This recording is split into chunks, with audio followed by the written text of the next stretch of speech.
Let's be real. This whole I don't care culture, it's not confidence, it's numbness. You should care. Care how you show up, care about your energy, your choices, your life, because the moment you stop caring, you stop living. The real rebellion isn't in apathy, it's in showing up fully, boldly, intentionally. So, no, we're not joining the We Don't Care Club. We're starting a movement for those who do care fiercely, unapologetically, and on their own terms.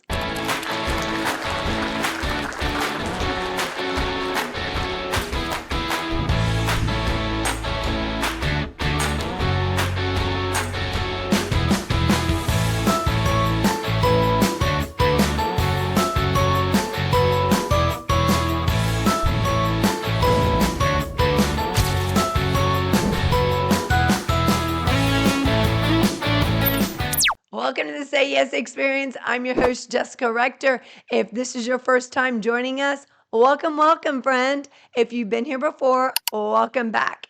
This is a space where we help you think bigger, be bolder, and say yes to yourself, to your dreams, to your power, and to your next level. Because life is not meant to be lived on autopilot, it's meant to be lived intentionally and fully.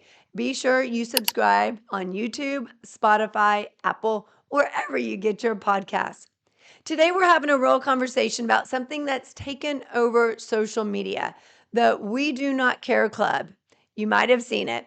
Women declaring how they don't care, their spouse cheated on them, how they don't have friends, how they look, that they just don't care anymore. Yet, I think all of these things are things that they actually care about. And here's also the thing that attitude might look like confidence on the outside, but underneath, it's often just disconnection. So we're flipping the script because the truth is, caring isn't weakness, it's power. And it's time to start caring about how you show up, what you stand for, what you want, who you're becoming, and lots of other juicy goodness. So if you've been feeling stuck, stagnant, or like you've stopped showing up for yourself, this episode is your wake up call. Let's get to it. You might have heard of the We Do Not Care Club on social media. It's reached millions of followers in just a few months. Now, it's really geared towards perimenopausal and menopausal women who take on the we do not care attitude, and it's become a badge of honor, like an emotional armor of life, rejection, relationships, careers, just plain living. And it's all about not caring. And so, what I found in this We Do Not Care Club, people start saying, we do not care that our husband cheated on us or our husband left us. We do not care that laundry is on our couch and has been sitting there for 2 weeks. We do not care that our friends don't understand what we're doing.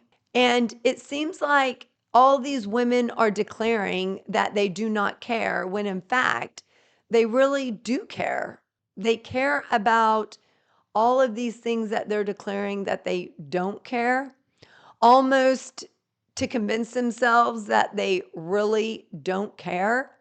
And maybe they're convincing themselves that this is freedom, but it actually feels like numbness to your ambition, to your passion, to your sense of self, to living, to just how you're showing up and being. So I want you to ask yourself, are you free? Are you numb? Are you attempting to numb yourself to things that you really do care about?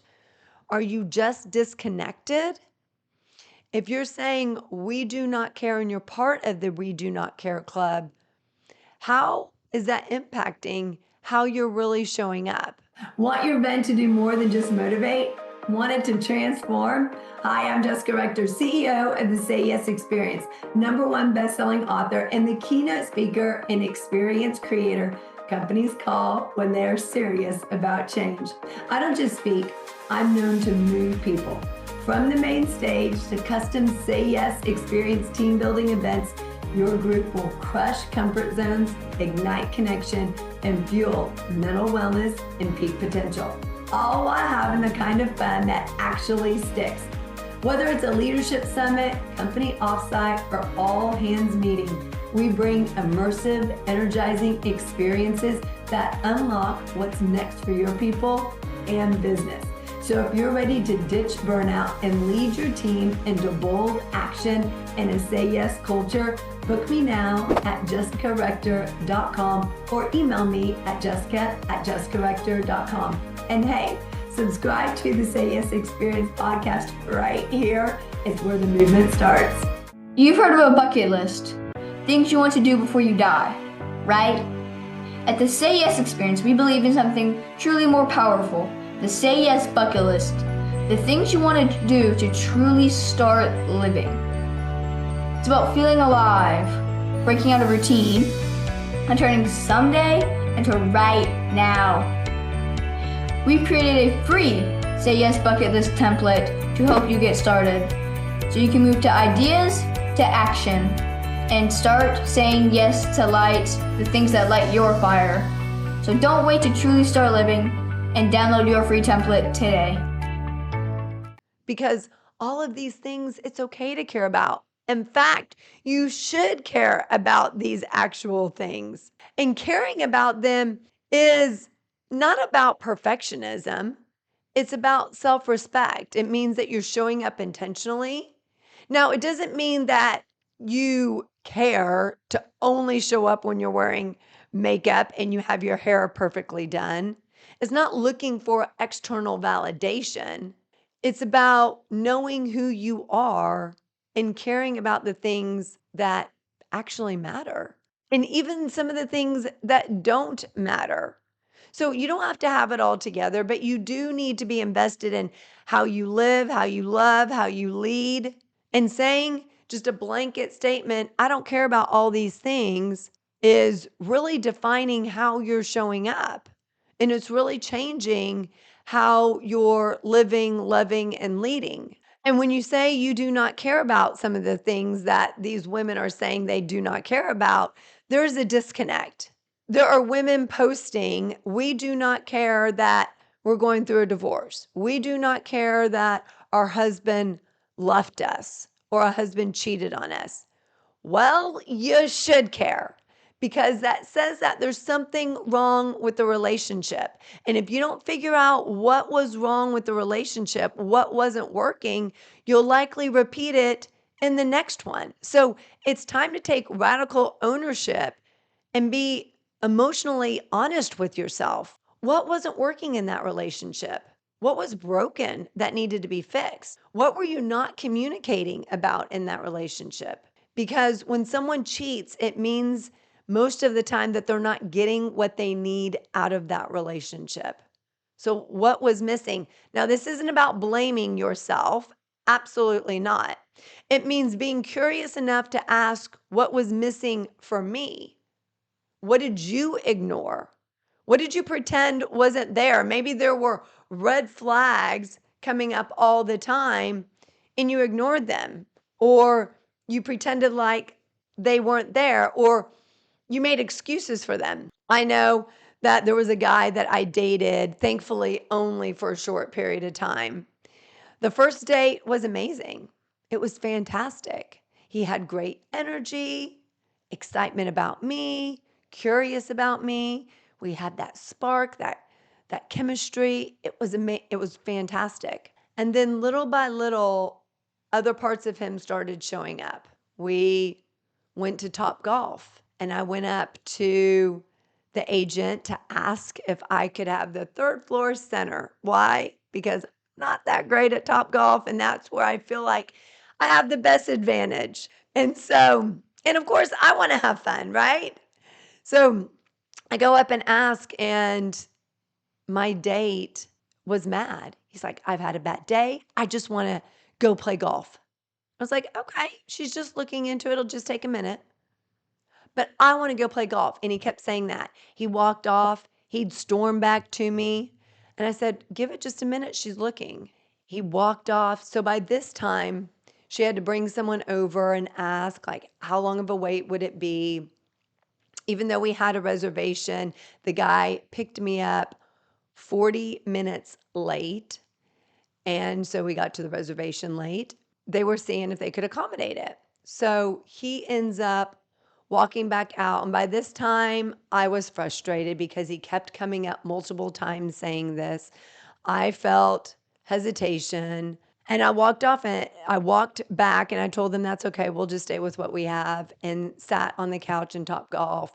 And he was mad. And I was mad. Like, what's your phone number? Put your phone number in. It's like, no, I'm just going to sit here a minute because I needed a beat. I needed a beat to calm down. I needed a beat to gain my composure because I was mad. He exhibited zero patience, zero understanding. He ended up looking at my phone number, putting my phone number in. He started hitting the golf balls, and I just sat there. I was like, no, I'm good. And then, I calmed down. I was okay. I started hitting golf balls, and it was fine after that. But then that was the beginning. Anytime I would ask someone about something, he criticized. And I thought, okay, maybe I'm just I need to be more patient with the guy. Maybe this is something I can compromise on. But then all these things started showing up, where another time we went out to dinner, the server was telling me about a drink, and I was like, oh my gosh, yes, yes. And I got so excited about the drink. And my date's like, you don't have to yell at him.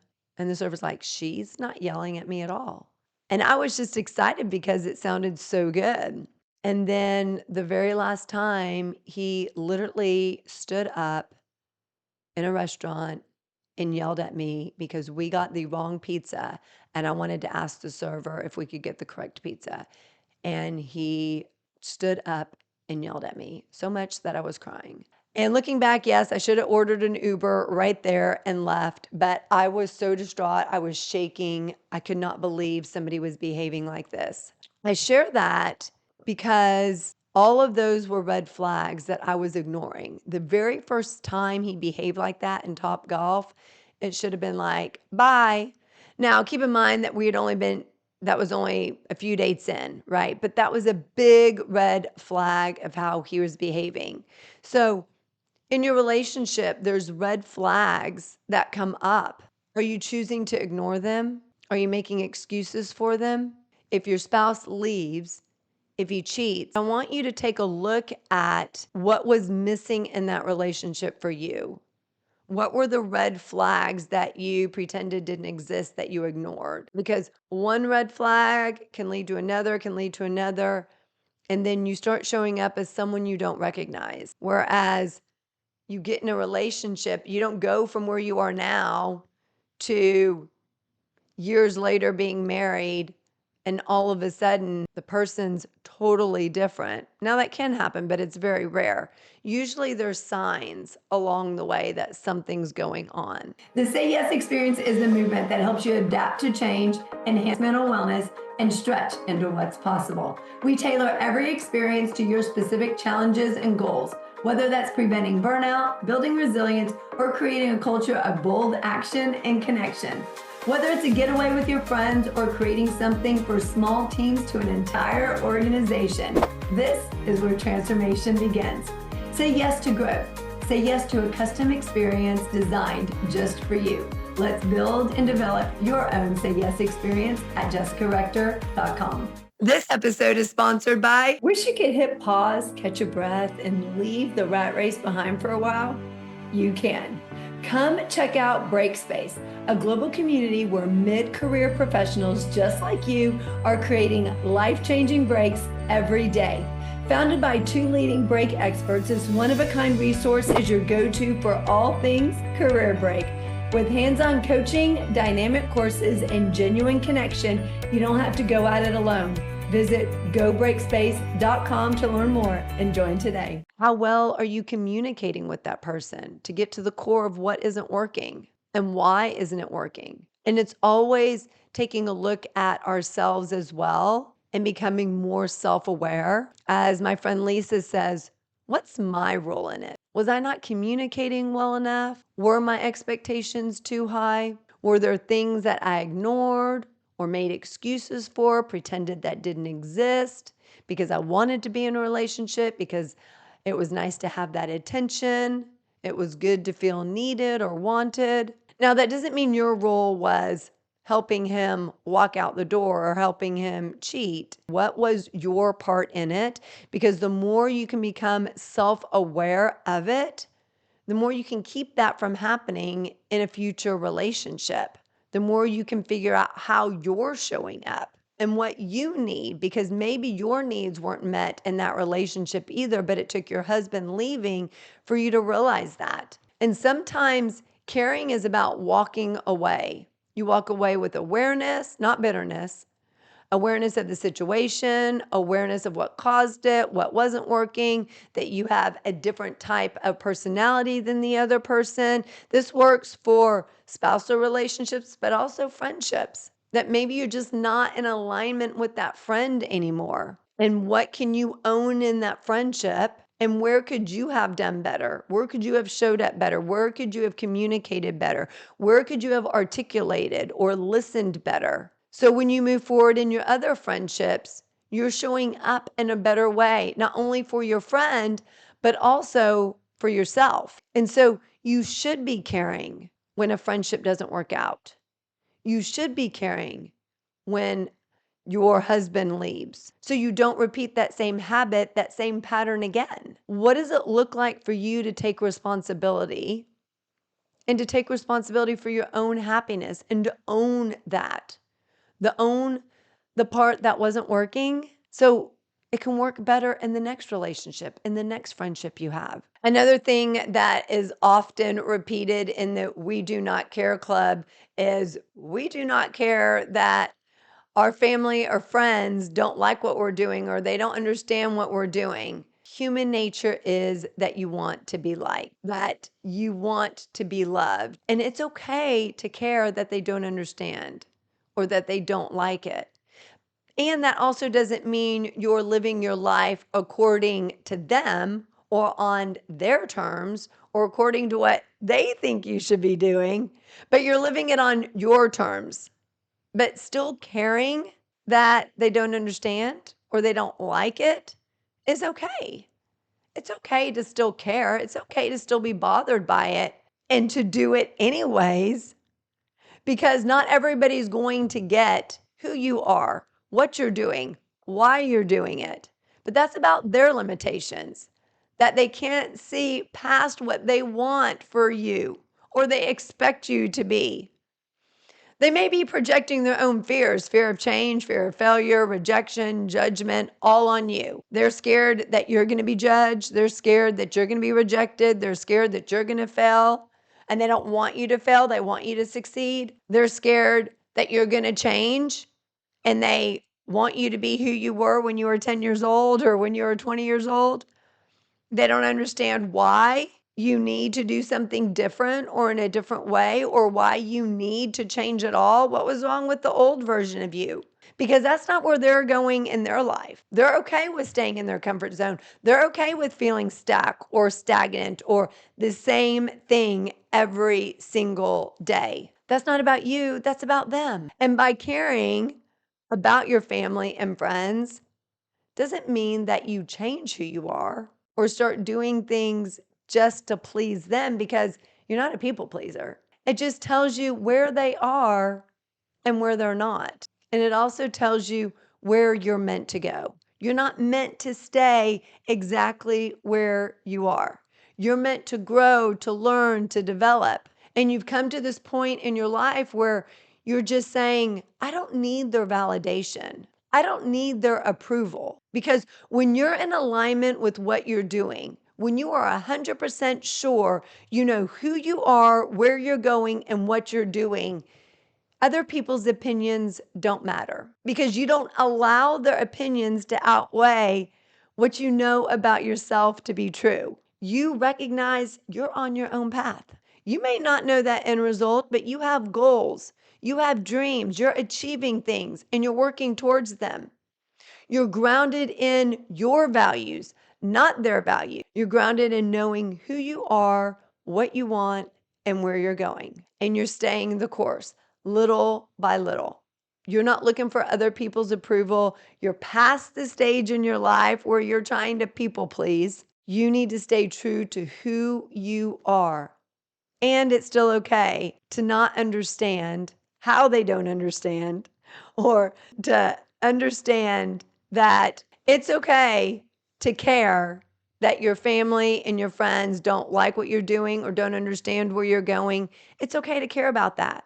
But it's not okay to change who you are or what you're doing to please them or to live up to their expectations of you and not your own expectations of yourself. So are you seeking validation from others, or are you choosing to live in alignment with what you know about yourself to be true and what you want from your own life? So as I mentioned, you put the people pleasing behind you. We're not constantly caring about what others think of us because that keeps us small. And every time you shrink yourself to make someone else comfortable, you're teaching yourself and you're telling yourself that your truth is negotiable. It's not as important as what someone else thinks of you. And so you start becoming who they want you to be, and you start living your life according and for others. You're not about that. Caring about yourself means you're willing to disappoint all those people around you who don't understand, who don't like what you're doing, because you're staying true to yourself and your purpose. If everyone approves of you and everything you're doing, you're probably living someone else's life. Someone's not going to like you. Trust me, I've had that before. They're not going to understand what you're doing or agree with what you're doing, and that's okay, because you're here to be you. You're here to live your life the way you want. You only have one life to live. Now is the time to be intentional. And intention takes courage. Caring about what other people think will always drain you. When you care about what you think, when you care about yourself, when you care about what you're doing, you show up differently. And how you show up in areas of your life will dictate how you show up in other areas of your life. Now, there's a saying that says, how you do one thing is how you do everything. A lot of successful people agree with that. I don't agree with that, because just because I don't make my bed doesn't mean that I don't care about anything else. And it doesn't mean that I just don't find the value in making my bed. But it doesn't mean that I'm only showing up throughout my life halfway, or I'm showing up messy, or I have a I don't care attitude about everything. That is not true. But how you show up in the things that are important to you do dictate how you show up in other aspects of your life that are important to you. For instance, if you own your own business and you say, my business is really important to me, I want to succeed in my business, but you don't start work until noon and then you quit at 4:00, or you only show up to work when you feel like it, or you take every Friday off and you're struggling to get by, or you take lots of vacations and you're just kind of lackadaisical about work, but yet you say that work's important to you and you want to build a successful business, but you're not taking the time and the energy and the effort to build this successful business. If your business is important to you, you have to show up in it as though it's important to you. Meaning you got to be organized. You got to show up and be present and active and engaged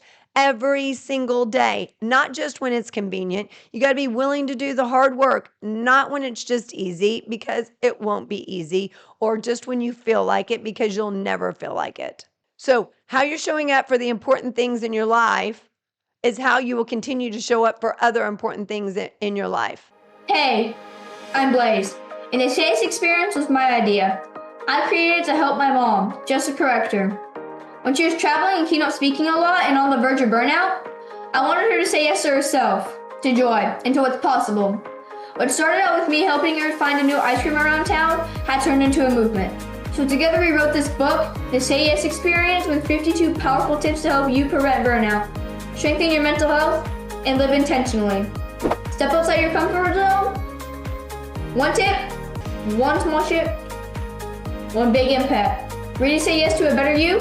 Grab the Say Yes Experience at justcorrector.com/store. Burnout isn't just exhaustion, it's a warning sign that something needs to change. 90% of the workforce has been in burnout in the last year alone, according to Gallup, and it's not going away anytime soon. It's even impacting the home life, but it doesn't have to be that way. In my powerful book, Blaze Your Brain to Extinguish Burnout, 52 Keys to Prevent, Breakthrough, and Beat Burnout, I show you how to take back control, reignite your energy, and transform overwhelm into opportunity. Backed by research and real-life strategies, this isn't just another self-help book. It's your guide to lasting change, mental wellness, and saying yes to the life you deserve. Ready to break the burnout cycle? Grab Blaze Your Brain to Extinguish Burnout today at jessicarector.com/store. If you want to get a copy for your team or all your employees, reach out to me directly for rates at jessica@jessicarector.com. Even the simple things like laundry. You should care that your laundry has been sitting on your couch for 2 weeks. Because why? Your laundry takes 5 minutes to fold. Or I should say, a load of laundry takes about 5 minutes to fold. You can do it while you're having a conversation, while you're watching TV, while you're listening to a podcast, while you're just in your own thoughts thinking, what does my day look like tomorrow? And you owe it to yourself to show up for yourself. Because what happens when you got laundry sitting on your couch for 2 weeks? Every time you walk in that room, you go, ugh, laundry's still sitting there. I'll put it off until tomorrow. Ugh, laundry's still there. You're just procrastinating on folding it until you actually need those clothes. And then you got to go digging through it, trying to find what you need. Take the 5 minutes, fold it, get it over with, and then move on to the next thing. It also helps you get clarity and clears yourself because you don't want all those things lingering. It's just lingering. The dishes are lingering. Your laundry is lingering. All these things are lingering. Clear them out so you have room for the other important things, the more important things in your life. And it's important to show up for how you want things to be. Show up for your successful future self. Show up for that successful self because that successful self wouldn't have laundry still sitting there after 2 weeks. Laundry one day, yes, 2 days, okay.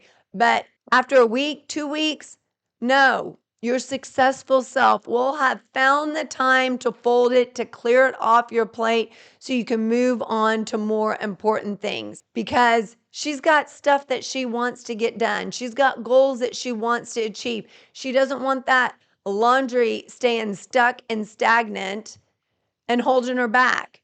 So stop telling yourself that you don't care because when you say things like, you don't care that you don't have any close friends, you don't care that your husband left, you don't care that you hate your job, or you don't care that you feel stuck in a relationship. Those are the things that you likely care the most about, and you're just trying to convince yourself that you don't. But instead, look at what's happening in those specific areas and what can you change in those areas. Because when you decide to do something different in those areas, you'll also change your life. Now, it doesn't mean change everything all at once, but how can you just change one thing in that area and then change another thing? Small little changes and start creating areas of your life that you actually truly look forward to, that actually look like you want them to look, that you feel in those areas how you want to feel in those areas. And you can also reflect what's not working in it. What needs to work better? Where are there opportunities for improvement? Because when you recognize what needs to be improved, you can do better in those areas. And when you do better, you show up better. You become more aware of how you're communicating, how you're leading, how you're interacting, how you're connecting, how you're tapping into curiosity and courage and building your confidence along the way. So the We Do Not Care Club has become about numbing out and just numbing yourself to the things that oftentimes you should care about, that you invest in yourself so you show up as your best. Now, it doesn't mean that you have to care about everything, the small things, like if you forgot to do something.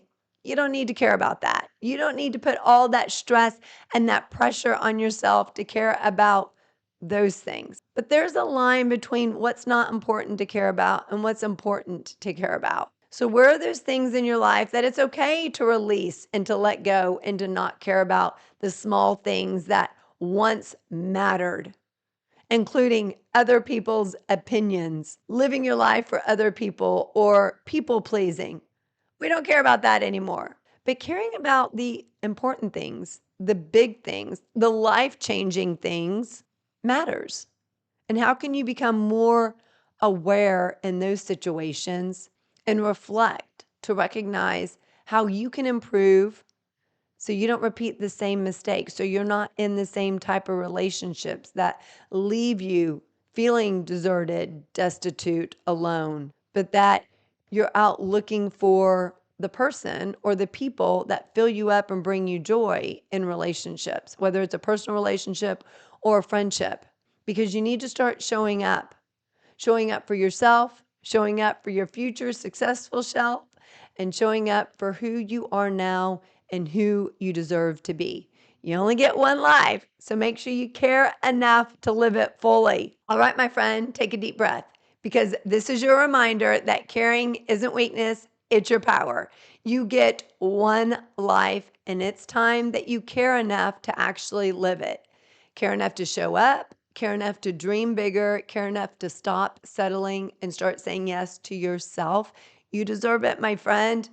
And if you're ready to take that next step to stop living on autopilot and to really start living intentionally, I've got something special just for you. Download our free Say Yes guide. It's your roadmap to reconnecting to what you want, rediscovering who you are, and creating the bold, intentional life that you deserve. Because yes, yes, yes, now is the day that you turn everything around. And you can grab it at sayyesexperience.com.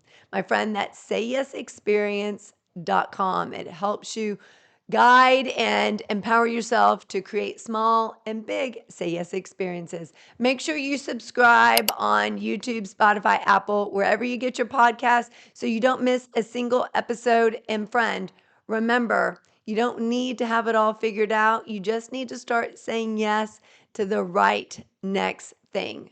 And until next time, I believe in you. When you say yes, you live more. Today is your day to start living more. See you next time.